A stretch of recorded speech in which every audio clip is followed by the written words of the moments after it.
Now the phone rang again, and it was from the magistrate's court, a prison van, and a couple of prison officers. Remand case.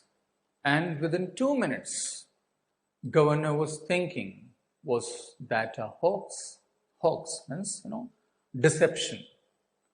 So could that be a hoax? And his imagination was running rights now. And then he thought actually that don't be so silly. Okay? Don't have to. Now, here for the first quarter of an hour, Stephens had looked dutifully through the peephole at at the interval of every minute, and after that, every 2 minutes. At 10:45, he looked again, and it took just hardly 4 or 5 seconds. It was all right. What was the point? What was the point actually? That Evans, McCleary inside, he outside. It was all fine. Moreover, that Evans, pen between his lips, staring blankly just in front of him at the door, as if needed some or seeking some sorely needed inspiration, as if okay, he would get something, some idea or something, and then he would start writing. So he was sitting like that, and there in the next chair it was McCleary, the invigilator, seated slightly askew means bit in a slanting manner. He had some problem, piles, so seated slightly askew, and his hair closely cropped, amateurishly to the scalp. Now, amateurishly, that means as if cut by someone who is not professional or so. So that closely cropped to the scalp, okay? Amateurishly, non-professionally, something like that. And his eyes behind those pebble lenses, okay? And he was, peering at the church times, means looking at the church times, and his right index finger hooked beneath the narrow clerical collar, and that he had a beard. He was stroking that beard with his hand, and his nails meticulously manicured. So meticulously, very carefully. So he was sitting there in that way. Now, it was some time had elapsed by this time, and the phone crackled once again. The receiver actually crackled once again. It was around 10:50 or so, and Evans was saying, now here I must point out something, that he was sitting with his index finger in this way, holding the narrow clerical collar. So why? Why was sitting like that? Couldn't he sit normally, simple like? And so was that some specific reason for this? Or it was just a normal course that, okay, while reading the newspaper, he simply just, his hand went up here and he held the collar like this. Yes. So let's see what happens if there was something specific or not. So here, Evans, please sir. Please sir. Here is what actually he wanted something. And what was that? The blanket. So he was saying that there's a bit parky here, sir. Parky, that means cold, chilly. And can I put my blanket around my shoulders, sir? So there's one on my bunk here, sir. So bunk, bed. So his blanket was there on the bed, and he wanted permission to take that blanket or just put that blanket around him on his shoulders. Okay, the invigilator agreed to that. Now what happened, after some time, it was 10:51 or so, when Stephens peeped through the peephole, what he saw? The grey regulation blanket. Now what this regulation blanket means? So regulation blanket which can help control the temperature. That's why regulation blanket. So that gray regulation blanket was there around his shoulders, and like earlier, all blankly staring in front of him, pen still between his lips, he was sitting like that. And when he looked again closely, so what he did, he just pulled the blanket more closely to himself. Now, Stephens was thinking that, is there anything fishy? Something fishy? And something suspicious, something doubtful? Hadn't Jackson said? So he was thinking, should he report it or not? But then he thought, or then suddenly he felt, or a thought came to his mind. What? That was he planning a sudden Batman leap to suffocate McCleary in the blanket? So was it that he would, like some Batman, like he would do this and just suffocate McCleary in the blanket? Was he going to do anything like that? And then he felt, oh, don't be daft, don't be crazy, don't be foolish. There is no sun in some part of this prison, and so no heating even in the summer months. So it could get chilly in some of the cells. So then, okay, he decided to get back to his every minute observation, that okay, he would revert to that every minute observation. So these are the things that we were talking of.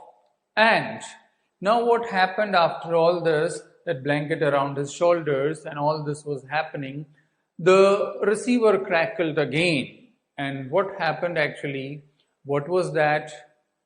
Invigilator was telling something to Evans. It was 11:22 almost, 5 minutes remained actually. 5 minutes remained, and examination was about 2 hours, almost over we can say.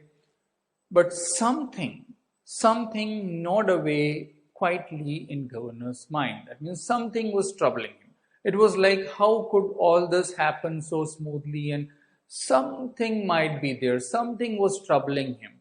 And so he reached for the phone, and Jackson received it, and then he asked Stephens to come out, and he said, the governor wants to speak to you, hurry man.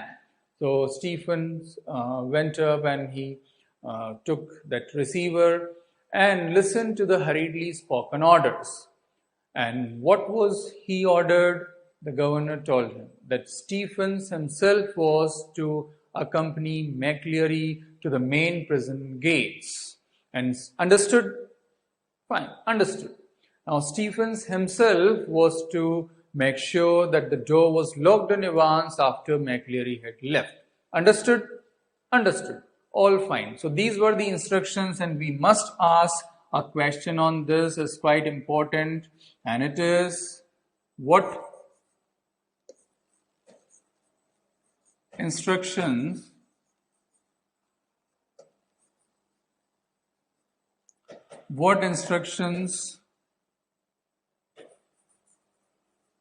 did Stephens receive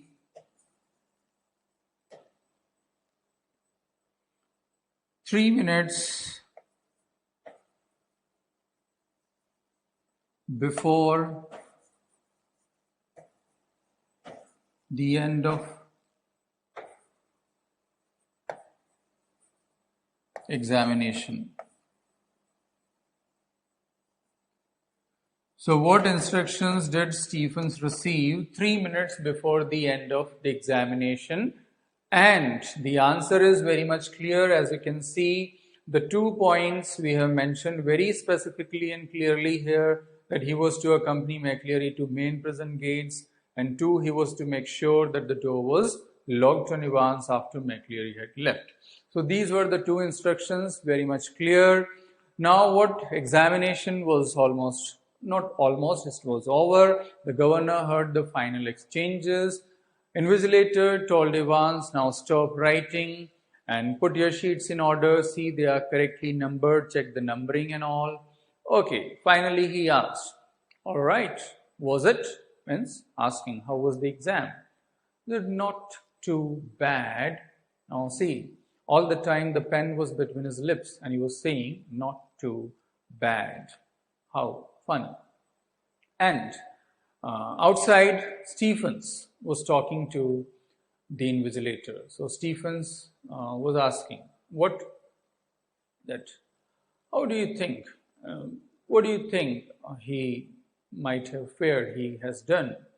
So that invigilator said, "Och, I cannot think he's distinguished himself. I'm afraid." What does that mean? I'm afraid in conversation we used to suggest or mean what? I'm sorry. So he was saying, I'm sorry, I don't think he will pass. And see, his broad Scots accent, something to be noticed. His broad Scots accent seemed broader than ever, and his long black overcoat, reaching almost to his knees, fostered an illusion as if he has suddenly grown slimmer. Now, what was that? In 2 hours examination, has he got slimmer? The invigilator, what? Do you think so? That he might have got slimmer in 2 hours examination? Or as given that it was just an illusion, that yes, it seemed that he has got slimmer, but actually it was not so. Now here, Stephens was perfectly happy. See this, that after this, okay, I have just shortened the things and I'll move it later. So Stephens was all perfectly happy. And why was he happy? Because the governor had asked Stephens and not Jackson. So Jackson was senior and Stephens was junior. But Jackson was not given the responsibility. It was Stephens who was told to see McCleary off the prison, the premises. So that's why he was quite happy that he was given that charge or that responsibility. So all in all, the morning had gone pretty well. It means all was fine. But something stopped him from going to the canteen for a belated cup of coffee. He wanted to go and have a coffee. But there was some problem. Something stopped him. And what was that? It was, actually, he wanted to go and have a last look. Where? At Ivan's, the cell. It was something that he had seen in a program on TV. There was a woman, an old woman, who could never convince herself that she had locked the front door. So it was just like that. And after going to the bed, she would wake up and then she would get down and check 12, 15 and sometimes even 20 times. Just as people when they went out, say they pull the lock and check that whether it is all fine or not. Now here, once is okay, fine. But here she would check not just once or twice or thrice, 20 times. And that was too much. So today with Stephens, it was something like that. He wanted to go and check. And okay, he crossed that yard, went to Ivan's cell, and the moment he peeped through that peephole, he was all shocked. He was all shocked and he's, oh no, Christ, no, because there in that Ivan's chair was a man sprawled back, just lying back like this, reclining. There was a man. For a semi-second, Stephens thought that it must be Ivan's. But he could not make it sure. He could not confirm that. Because, that Ivan's had long hair and the man had short, cropped hair. And Ivan's was shaving And here this man had beard. And moreover, why Evans would kill himself or say hurt himself? So why? So of course there was no point thinking that he would be Evans. And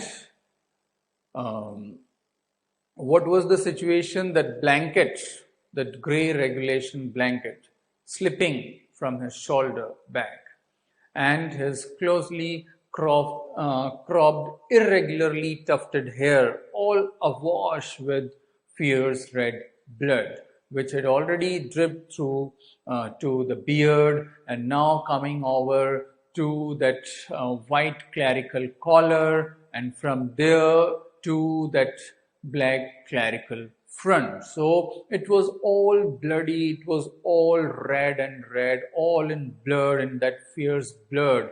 And seeing this, what happened? Stephen shouted out for Jackson. He called out Jackson, and the sound seemed to penetrate the curtain of blood which covered his ears. Whose? McCleary's ears.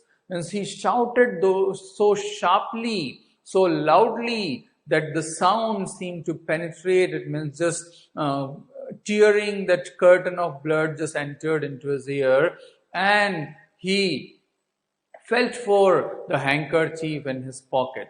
The McCleary, yes, the invigilator. He felt for the handkerchief in his pockets, and he took that out and held it close to his bleeding head. And he tried to speak, but his voice trailed away. He couldn't speak, just it all trailed away. He couldn't speak properly. He was mourning. And by the time Jackson came and asked Stephens or dispatched Stephens to ring the police and the ambulance, the handkerchief was a sticky, squelchy wad of cloth. That means it was all stained in blood. It was all soggy and sodden completely in blood.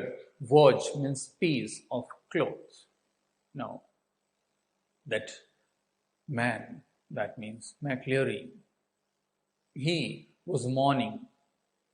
He was mourning, and his face tightly twisted with pain. Yes, the pain could be seen on his face. That pain, his face was tightly twisted and all. And he rose, he got up and he said, I'm all right, get the police, I know where, so get the governor. So he was crying and shouting like that. And then he closed his eyes, and another red drop of blood just splashed down on the floor. And what his hands felt for the German question paper on the table, and yes, he found it and just grasped it into his blood-stained hands, and he was saying, get the governor.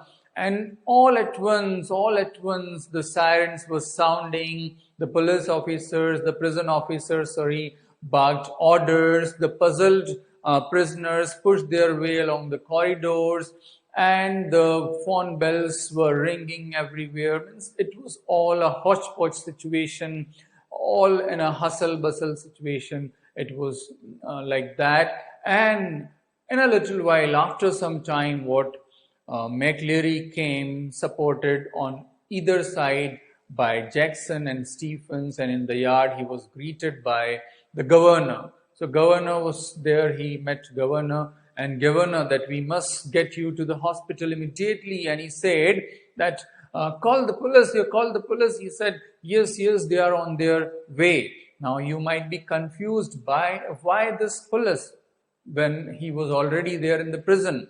So see, the prison authorities are different and the police is different. The job of prison authorities is to look after the prison and the prisoners, maintain all the things there. And the job of police is to go after the criminals and catch them up. So that's why he was talking of police again and again. So now the governor was there, and he now was talking to the governor. Governor, governor, what you see, governor, what they've done. He was talking like that, and with that, with that, he thrust that German question paper just in front of governor's face. He just thrust it, he just pushed it before governor's face. He wanted to show him something. And now the governor realized, when he looked down at the paper, he realized that what he was trying to tell him, what he was trying to say. Now he saw what a photocopied sheet. A photocopied sheet had been very carefully and cleverly superimposed on the last, originally blank page of the German question paper. So I must move it to the next, and you will find it here that, yes, showed the question paper to the governor. So, yes, a sheet, a blank, a photocopied sheet was pasted there on the last page. Governor understood what he was trying to tell him. And he was saying, you see, governor, you know what they've done. And governor, dredging the layers of his long neglected learning. Why long neglected? Because he had studied German in the 6th class. So, trying to recall. And then willed himself what? To translate the German text before him. Means he definitely wanted to translate all that German text. And yes, what was there in that paper, sei sollen verbatim, something like that, means all in German, but yes, the translation is given for us. And what was that?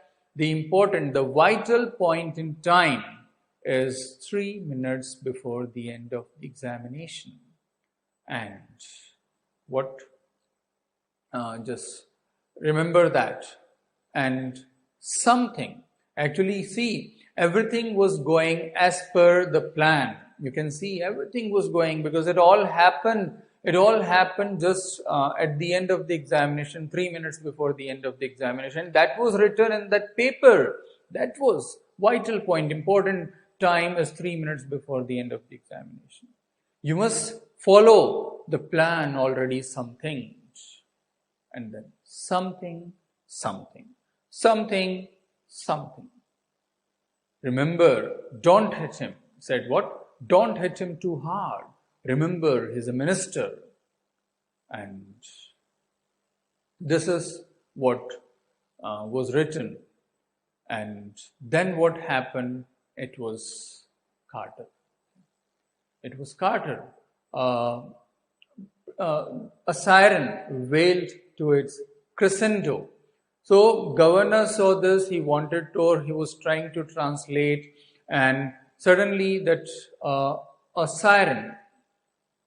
siren wailed to its crescendo. Now crescendo means it got louder and louder and louder. Why? Because that car came closer, and as it came closer, the sound got louder and louder and louder. And who was that actually? The Detective Superintendent Carter. And he, when he came there, actually, the car just, squealed to a jerky halt. And he just came and stopped with a jerk, a screeching halt. And he swung out of the car, saluted the governor, and he said, "What the hell is happening, sir?" And when he saw Evans, he said, "Who has hit him?"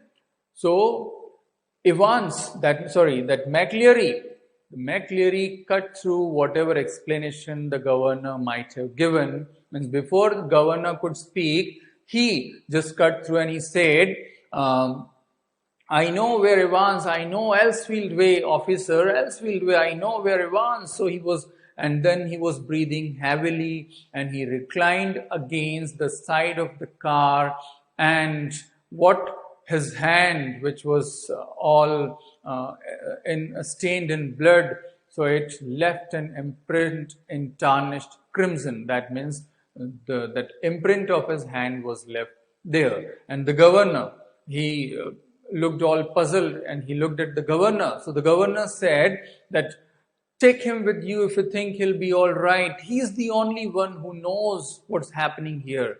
Because no one else knew what was happening in the cell. Only Evans and the invigilator was there. So the governor said, take him with you if you think he'll be all right. He's the only one who knows what's happening.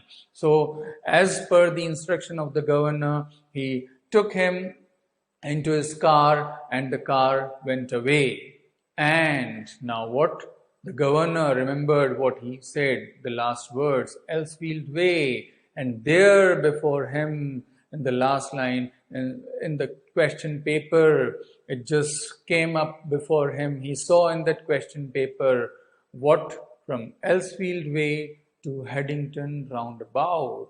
And yes, he remembered, oh yes, there, yes, the examination department was there. And so what, right from the beginning, someone must have been engaged in that escape plan. Otherwise, this correction slip and the paper itself, how would he manage all that? So governor had now some clue, had some suspicion. Now the governor turned to Jackson and Stephens. He was really quite angry at them, and his voice sounded almost calm in the scathing contempt. Now scathing means burning, caustic. Like he was very, like people when they speak with their teeth all tittering and all. So he was speaking in that way, in a cold-blooded fashion, something like that. And he said that which of you two morons was it who took Evans to the main prison gates and waved him bye-bye, something like that. So morons means fools. And then Stephens, now his voice, he was almost stuttering and stammering, and he said, it was me, sir, it was me, just as you told me. Now, Governor, I told you, you say? Now, when was that? So, it was 20 past 11 when you rang me up, and now Governor was really very angry and he was just bursting out in anger, and he said, you blithering idiot. It was like all in anger he was speaking to him, that you blithering full, composite, utter, complete, stupid idiot, that it was not I, didn't you realize? But what was the use? He had tried Fawn at the time, almost unsuccessfully, but now he turned to Jackson. And yes, now it was his turn. And he asked Jackson, now, Jackson, how long have you been pretending that you got a brain? Now, he said, I'll tell you. Yes, he was asking that, do you have any brain? Do you have any mind? Well, I'll tell you, Jackson, your skull is empty, absolutely empty, that there is nothing in your skull, there is nothing in... So he was that angry, and he had reason. He had reason to say so. And what was that actually? It was Jackson who had spent 2 hours in Ivan's cell the previous evening, and it was Jackson who had reported that there was nothing hidden in the cell. And in spite of that, Jackson had managed, Evans had managed to conceal not only a false beard, but a dog collar and all that paraphernalia of the doctor, we can say, all that paraphernalia. Now, paraphernalia here means belonging to a particular profession. So, not just that, say, the dog false beard, but also a minister dog collar and that rest of the clerical paraphernalia. Clerical paraphernalia, that means something that belonged to the clerics or the parsons or pastors, but also a weapon. Not just all these, but also a weapon with which he gave him a terrible blow across his head. So then how did he manage all that? If he had checked, How could he manage? So that's why he was getting angry at Jackson. So we must ask this question, and the question is, why was the governor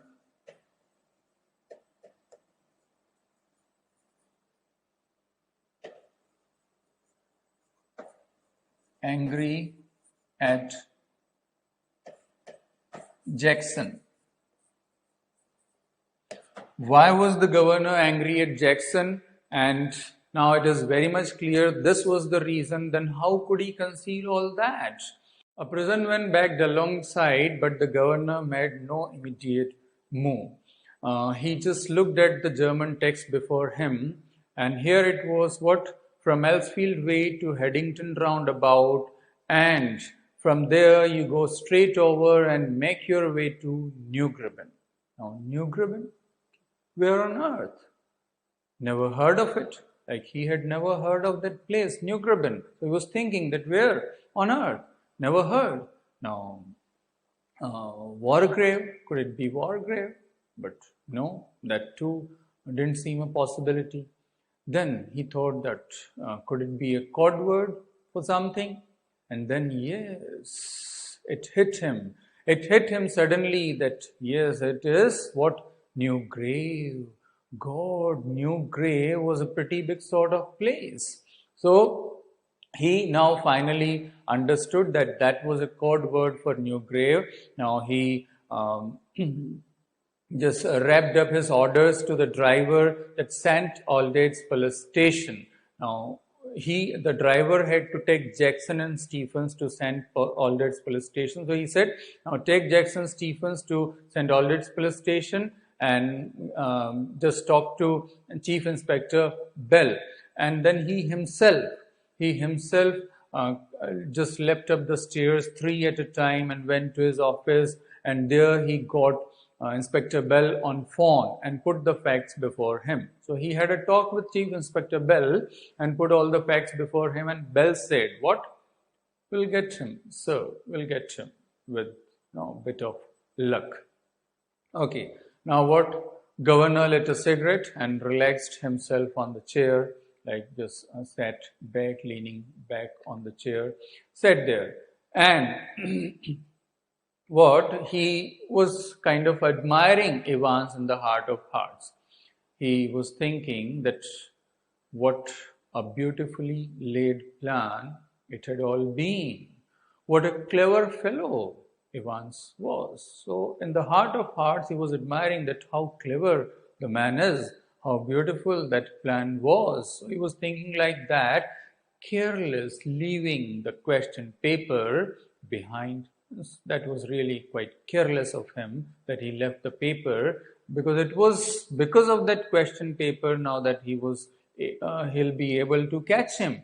And moreover, then he thought, after all, we all have made our mistakes somewhere down the line, and now, okay, fine, that we made mistakes, he too has made mistake, and so now what? Very, very shortly, Mr. Clever Evans would be right back doing his once more. Means he would be back in the prison doing his another term. So, and then what happened? A fawn erupted in a strident burst.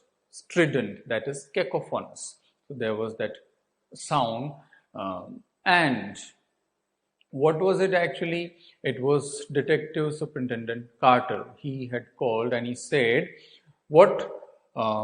McCleary had spotted Evans on that Elsfield Way, and we got the number all right and given him a chase, but missed him at the Headington roundabout. And he must have doubled back into the city. That's what they guessed and said, that he must have doubled back into the city. Governor said, no, he has gone to Newbury. Now, Governor had already read that German question paper and he knew that he was going to Newbury.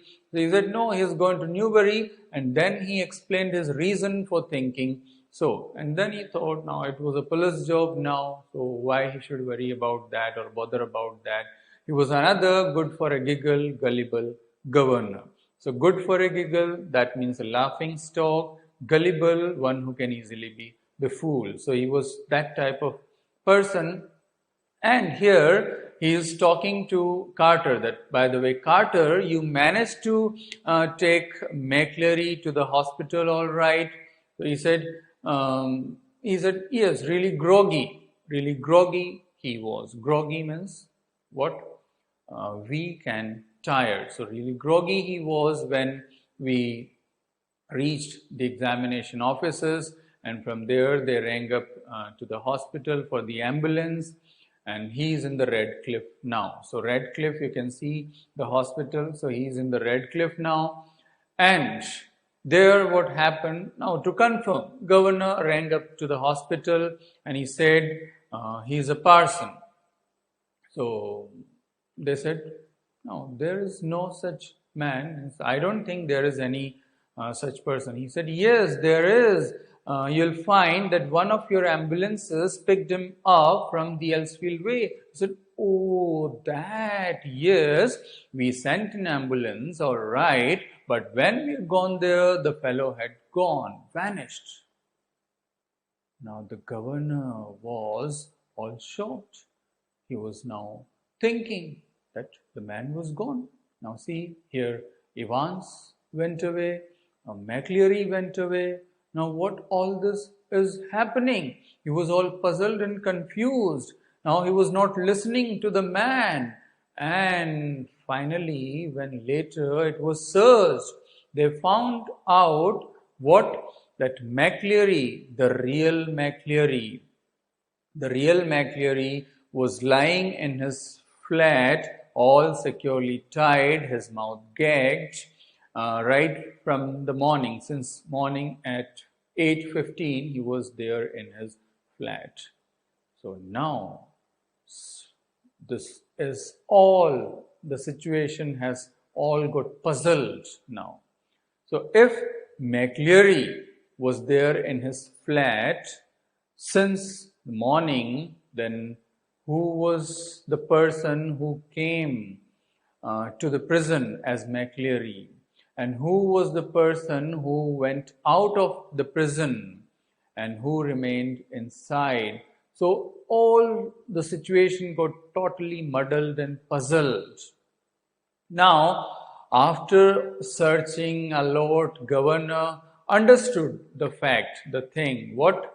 It was not Evans impersonating McCleary who had gone out. It was Evans impersonating McCleary who had stayed in. That means Evans didn't run away. Yes, Evans didn't run away.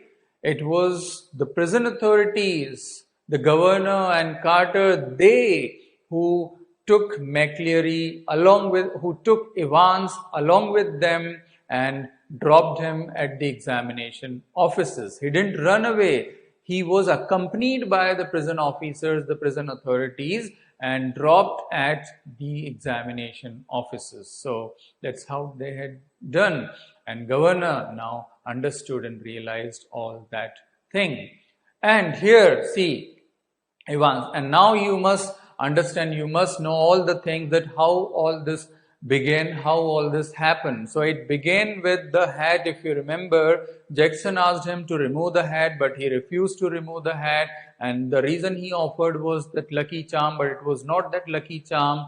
It was actually the part of his plan. And if you remember, when Stephens went back, returned after seeing the invigilator off at the prison gates, so for a semi-second thought that it must be Evans, but he couldn't confirm why. That the reason was Evans was clean shaved, and at that time he had beard, his hair was long, but at that time his hair was cropped. And moreover, why would McCleary hit Evans, or why would Evans himself hit himself? Why? So that in that situation, it was quite natural to think that Evans might have run away, and the person there might be McCleary. So it was quite natural, and that's why he couldn't make it sure. Then there were other things, like if you remember that he was sitting with his index finger hooked beneath the narrow clerical collar, and the reason behind that was it was not some that natural course of action. The reason was that he was wearing two dresses. And the other fact is, if you remember when McLeary the invigilator went out, so he seemed as if he had gone slimmer. And yes, he had got slimmer because, as I said, he was wearing two dresses. So before going away, what he did, one of the coat he gave, he gave to Evans, and that's why he appeared slimmer. And the reason of that index finger was that one of the collar was springing back, skidding back, and to hold it, he had just put his index finger there so that Stephens wouldn't get suspicious. He could avoid any suspicion. That was the reason behind that. So right from the beginning, all these things, one after the other. Moreover, the phone calls just before the end of the examination, 3 minutes before the end of the examination, all that was also a part of the plan. So all these were the reasons. And now what? Evans. So what, the fish and chips were delicious, means he had good snacks. And after having a gentle stroll around the Chipping Norton, he came to the hotel and decided to have an early night because he was all tired with that chasing and things running away. So he decided to have an early night, that would go to bed early. And a smart new hat concealed the wreckage of his closely cropped hair. It means now he had a new hat to cover up all that wreckage, his long hair, which he loved very much, that had been cropped. But okay, and it would take some while, it would take a good while for his hair to regain the former glories. Means it would take some time for his hair to grow up again to the former length. But what the hell did that matter? After all, he was out, and that was more important for him. The hair, they would grow up again. And he had a bit of bad luck.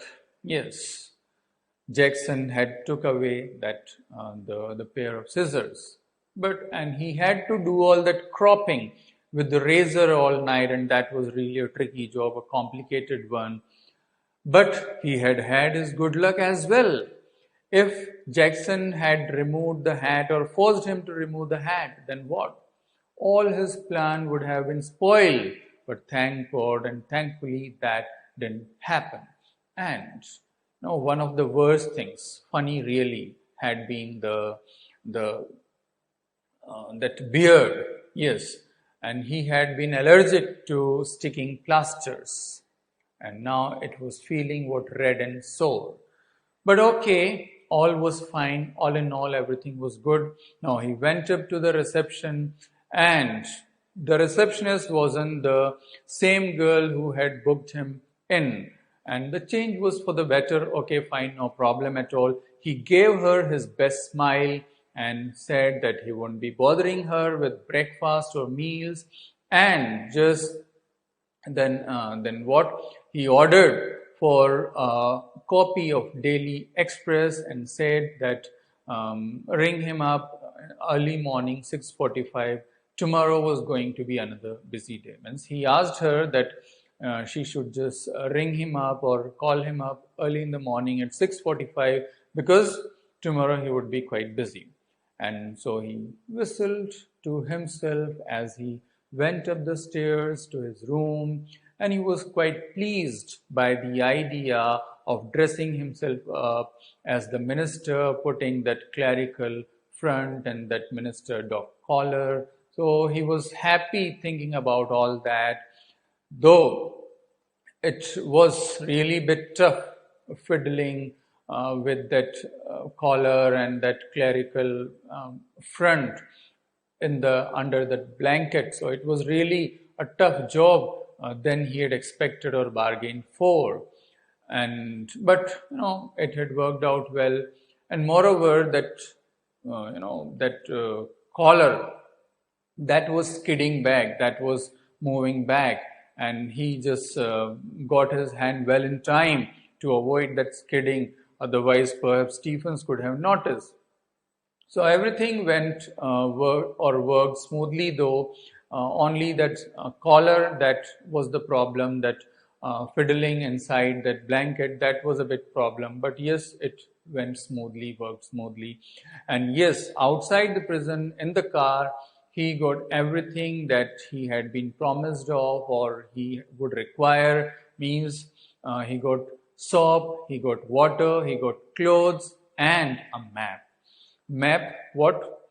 Ordnance Survey map of Oxfordshire. Yes. Now, what was the use of that map? We'll get to know later.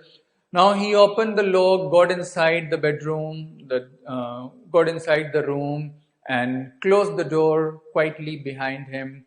And there before him was the man whom he had least expected, whom he didn't want to see at all, and what he stood frozen to the spot, as if he had caught the glimpse of Gorgon. Now, Gorgon are the avenging deities in Greek mythology. They are three sisters, and it is said whoever cast a glance at these Gorgon, these avenging deities, he is turned to stone, all petrified. These avenging deities, actually, they don't have hair on their head.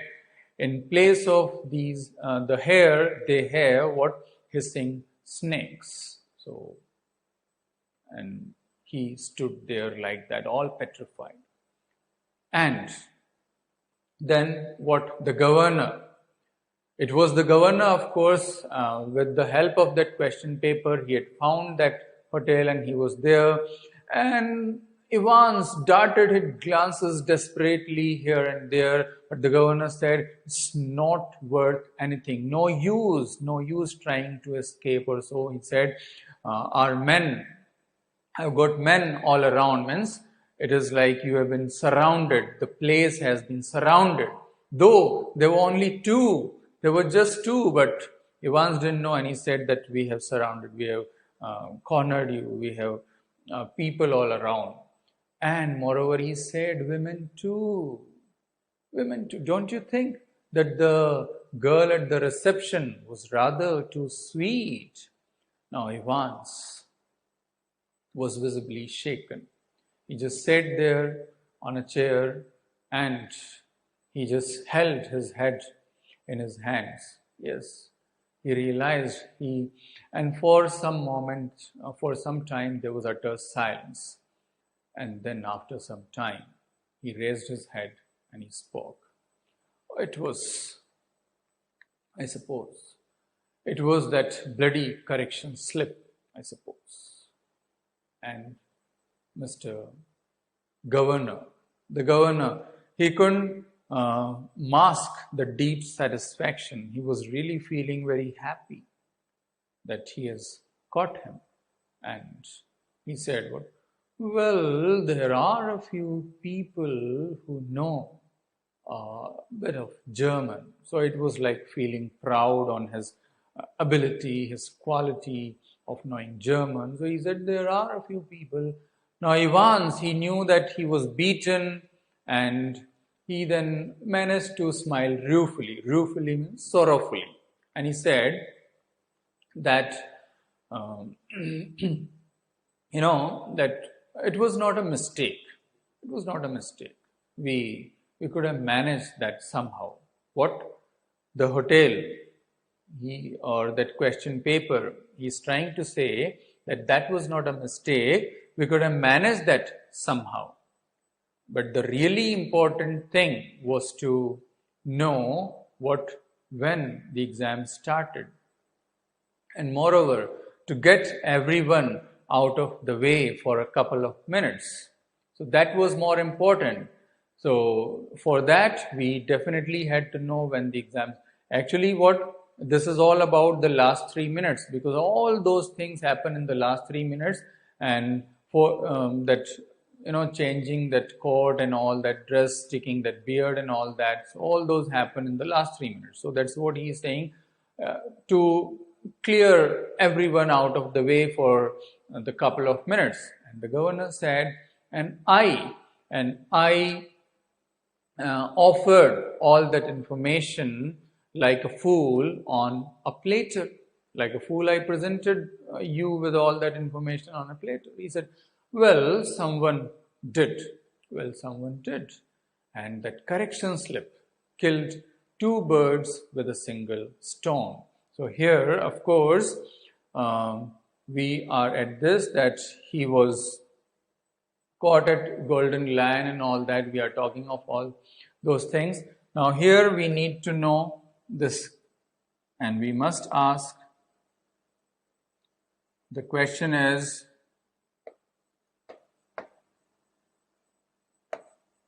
how did the correction slip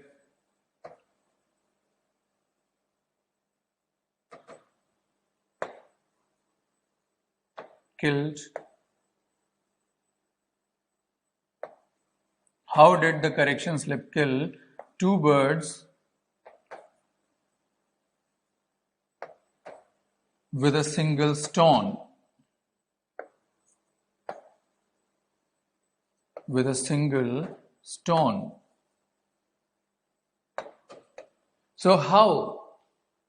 And the answer is very much clear, that with the correction slip, Evans got the name of the hotel. If you remember, Golden Lion, that Evans reached that hotel, Golden Lion.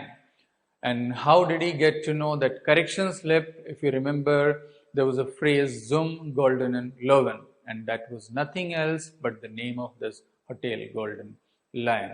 So that's how. So one, he got to know the name of the hotel, and the other, his friends got to know when that exam would finish, so that they could call. That's how they could call just before, just 3 minutes before the end of the examination. And because of that, Evans could manage that beer and that clerical friend and all those things. So that was important, and that's how two birds with a single stone. So governor said, that's a pretty good name. What? Golden Lion. He said, oh, that otherwise, he said, if it hadn't been that common word, he said, Evans was saying, if it hadn't been that common word, then how would I know that? And he said, sir, in fact, how did you know? Sir, how did you know that which Golden Lion it was? The same way as you did. He said that if you take that 6-figure number, what index number? 313, center number 271. If you put that 6-figure reference on the Ordnance Survey map for Oxfordshire, it lands you bang into the middle of Chipping Norton. Oh, that's good. We thought you would go to Newbury. Governor said, yes, we did. Oh, that's something. Now, governor was still puzzled. He had something going on in his mind. He said, now tell me, Evans, do you know all that German? He was still puzzled about that. He said, Evans, do you know all that German? He said, nay. I roughly knew what was all this about. After all, he made the plan, so who else would know? He knew all that plan. And then he said, I thought it would throw a few spanners in the work. That means muddle you all sort of bit. Muddle, confuse you all. Moreover, now, the governor had one more question. The governor said, now tell me, Evans, that how did you manage to bring all that blood into the cell? How did you do that? So, now Evans was now really quite happy that still the things were, shadowed or not clear. So he was feeling quite happy. He said, yes, clever that, wasn't it? Clever. That's how clever I am. That's what he was trying to say. That when there was nothing to start off with, when the invigilator was checked, right in the beginning. So you could well ask about that, sir. You could well ask about that, definitely. But I don't know if I ought to tell you. I mean, if I have to use that particular, so I don't know. Don't know is a slang here. That means I don't know. What he's trying to say that I don't know whether I ought to tell you about this or not, because if I need that particular, if I want to use it later, then so governor, that something to do with that little rubber ring for pies, perhaps? Now, Evans was grinning. He was enjoying that. And governor said, oh, that must be quite tricky, sticking a couple of pins of blood. He said, nay, not. That blood was not the problem. It was clotting, actually. Clotting was the problem. That blood we got easy enough, pig's blood from the slaughter's house in Kidlington. But to stop clotting, you got to mix your actual blood with that. And then 3.8% trisodium citrate. So that's how we could avoid the clotting. And here we have a question, and definitely we must ask, this is an important one. The question is, how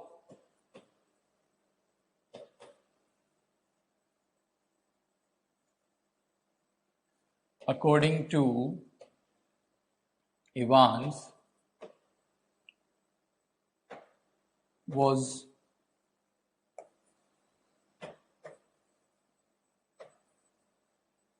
the clotting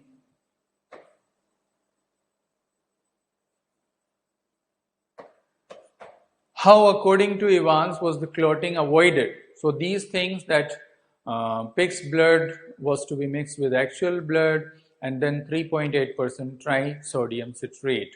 So this was the reason. Now, he said, didn't know that. Did you, sir?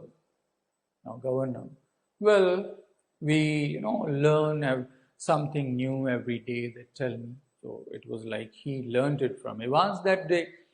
Now, Evans made no show of resistance. He was not trying to run away at that point. They simply got down the stairs. And while getting down, the governor asked Evans, now tell me, Evans, how did you manage all that business? You had no letters, you had no visitors. I've seen to that. Means governor just paid particular attention to all that. So how? So he said, I have lots of friends, though. See, through friends. I have got lots of friends, though. Now the governor, what's that supposed to mean? Said, a German teacher for a start. Now governor was all shocked. The German teacher who was coming to prison since last September was his friend. He was all shocked. He said, but he was from the technical college. Now, Evans was almost fully enjoying that. He was grinning and he said, was he ever check upon him, sir? Did you ever check that was he from the technical college or from Evans college? No, governor, oh my goodness, that here far more is going on here than we could ever believe or think. He said, always will be, sir, there will always be something like that going on. Okay, now they came to the reception and governor asked, everything ready? So she said, yes, the van is out in the front, sir. Now Evans winked at the girl, she winked back at him, and it almost made his day. So actually what all things were set there. Now what were the things? The silent prison officer. The silent prison officer handcuffed the recaptured Evans, and then they got into the prison van. Now, at that moment, governor simply, see you soon, Evans, as if after a cocktail party, he is simply waving a friend. Oh, and Evans as well. What cheerio, sir. Now, while going, he said, now, sir, do you know any more of these modern languages? He said, why? I know your German is pretty good, but because he knew German. So he was asking about if he knew any other language. So he said, why? I think I was thinking of like you should get some Italian classes coming up next September. He said, perhaps you won't be with us next September, Ivan. So Ivan's like sort of thinking in that way. He just made a posture that as if he was thinking. He said, yes, perhaps not. Now, when they turned from that Headington roundabout and moved on to the Oxford Way, the hitherto silent prison officer. If you remember, this silent prison officer was there when McCleary got into the prison. He went alongside Stephens and then handed him over to Jackson keeping. It means somebody from inside the prison was also in league with Evans, and that's how he could manage all that. So that silent prison officer now unlocked the handcuffs and then he said, get a move on. To whom? To the driver. Get a move on. It won't take them long to find out. So he was asking him to accelerate, just to move the van speedily, because soon they would get to know about their plan and all those things. So he said, get a move on. And who was the driver? The driver said in broad Scots accent. Now, if you remember this broad Scots accent, we discussed about this earlier as well. This man was the same person who came to the prison as McCleary.